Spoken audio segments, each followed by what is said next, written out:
Beachcomber was the nom de plume used by two humorous columnists, D.B. Wyndham Lewis and, chiefly, J.B. Morton, as authors of the Daily Express column, By the Way, in the period 1919 to 1975. Two other authors have also used the name. Major John Bernard Arbuthnot MVO, the column's founder, and William Hartston, the current author of the column in its revived form. By the Way, in print. By the Way was originally a column in the Globe, consisting of unsigned humorous pieces. P.G. Woodhouse was assistant editor of the column from August 1903 and editor from August 1904 to May 1909, during which time he was assisted by Herbert Westbrook. After the Globe's closure, it was re-established as a society news column in the Daily Express from 1917 onwards. Initially written by social correspondent Major John Arbuthnot, who invented the name Beachcomber.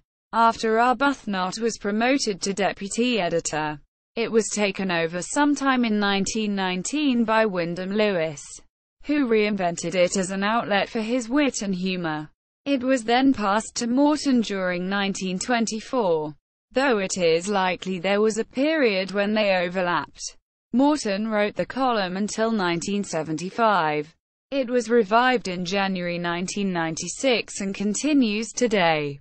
Written by William Hartston, the column is unsigned except by Beachcomber, and it was not publicly known that Morton or Wyndham Lewis wrote it until the 1930s. The name is mainly associated with Morton, who has been credited as an influence by Spike Milligan amongst others. Morton introduced the recurring characters and continuing stories that were a major feature of the column during his 51-year run.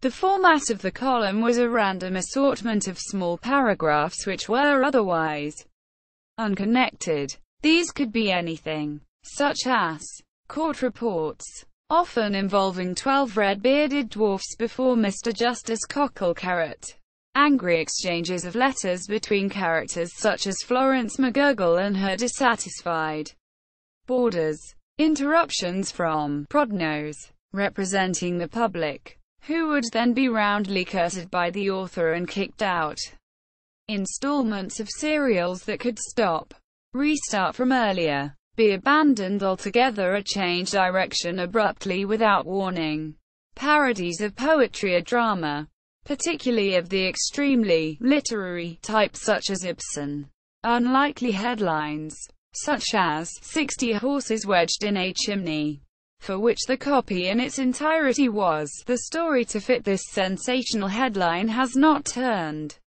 up yet. Quote, news reports from around the country, or just anything that the author thought funny at the time.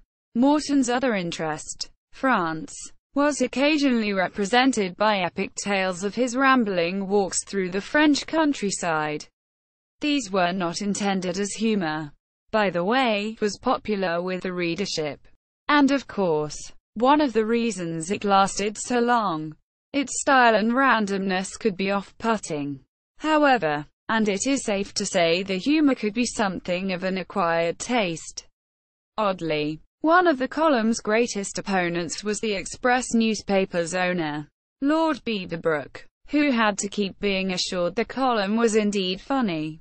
A prominent critic was George Orwell, who frequently referred to him in his essays and diaries as a Catholic apologist, and accused him of being silly clever, in line with his criticisms of G.K. Chesterton, Hilaire Belloc, Ronald Knox and Wyndham Lewis.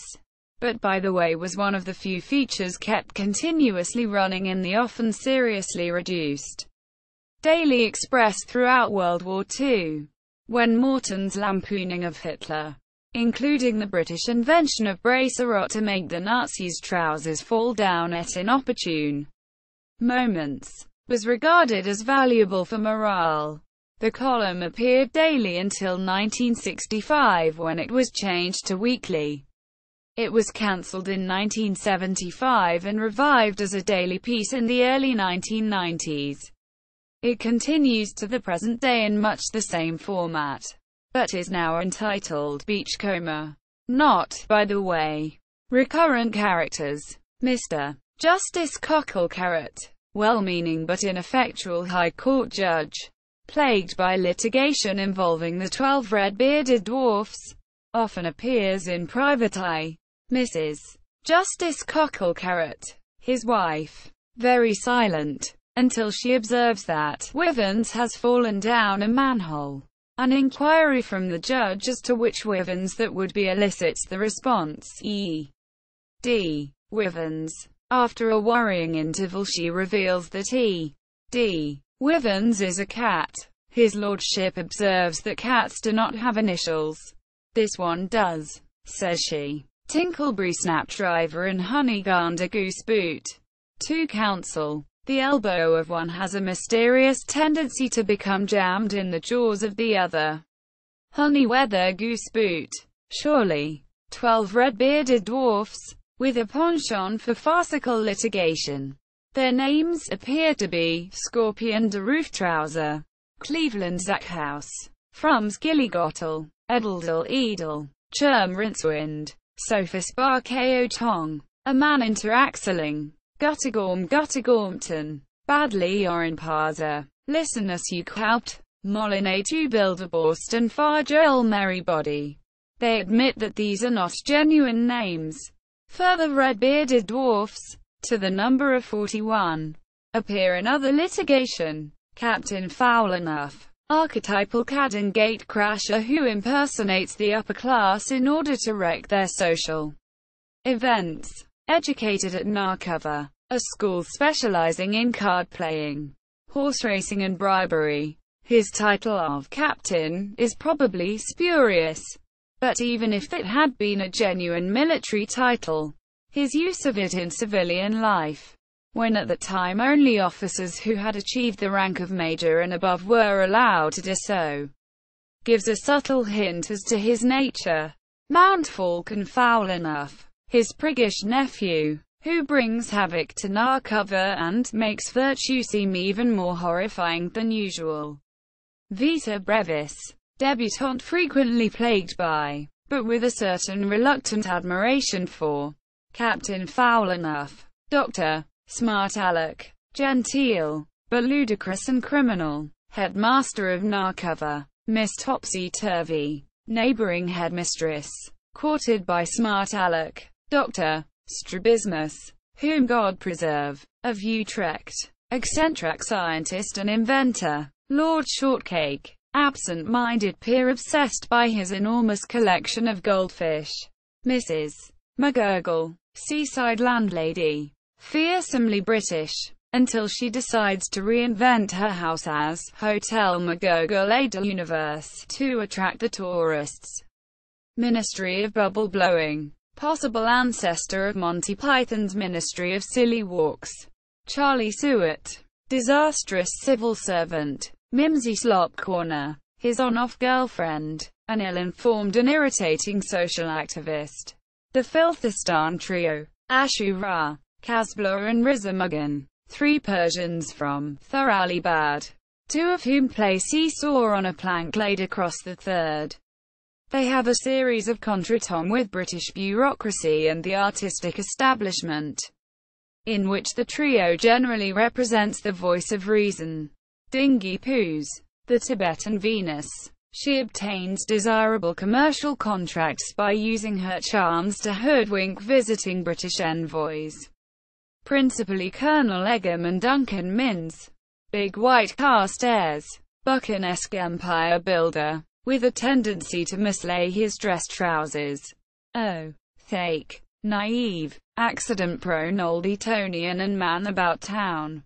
Lady Cab Stanley, society hostess. Stoltisher, her niece, a playwright. Boo-boo flaring, glamorous but vacuous actress. Amelia Rusty Gootsey, voluminous, both in bulk and in decibels. Opera singer. Tumber lover. Serge Trouserin, Chukka Safiva, ballet dances. Colin Velvet, ballet impresario, thunderbolt, futile, handsome, socially celebrated boxer, who can do everything except actually fight.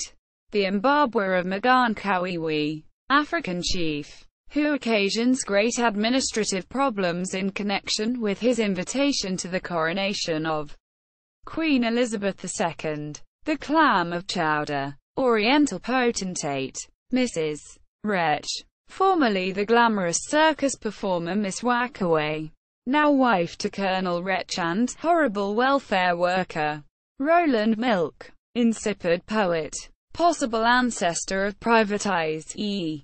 J. Thrick, Prodnose, humorless, reasonable oaf who interrupts Beachcomber's flights of fancy. The name is journalistic slang for a sub-editor.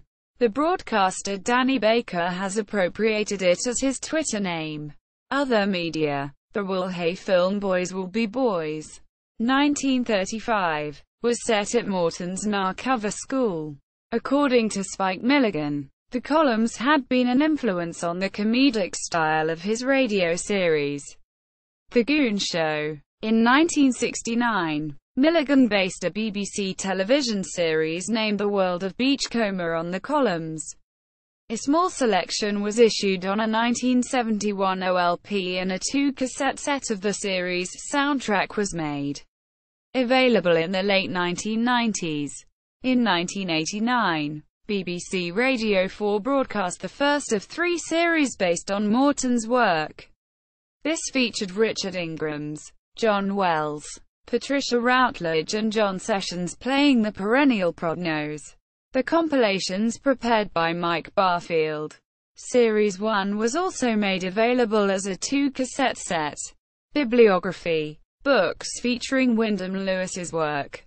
A London Farrago, 1922. Books featuring Morton's work. Original collections Mr. Thake. His Life and Letters. 1929. Mr. Thake Again. 1931. By the Way. 1931. Morton's Folly. 1933. The Adventures of Mr. Thake. 1934. Republished 2008. Mr. Thake and the Ladies. 1935. Stuff and Nonsense. 1935. Gallimalfrey. 1936. Sideways Through Borneo. 1937. The Dancing Cabman and Other Verses. 1938. A Diet of Thistles. 1938. A Bonfire of Weeds. 1939. I Do Not Think So. 1940. Fool's Paradise. 1941. Captain Fowlernuff and Company. 1944. Here and Now. 1947. The Misadventures of Dr. Strabismus. 1949. The Tibetan Venus. 1951. Merry-Go-Round. 1958. Later omnibus editions The Best of Beachcomber. Ed. Michael Frayn. 1963. Beachcomber. The Works of J. B. Morton. Ed. Richard Ingrams. 1974. Muller. London. Cram Me with Eels. The Best of Beachcomber's Unpublished Humour. Ed. Mike Barfield. 1995. Mandarin. London. ISBN 0-7493-1947-X. A fan site about J. B. Morton and the world of Beachcomber. Beachcomber's Stuff. Review by Clive James.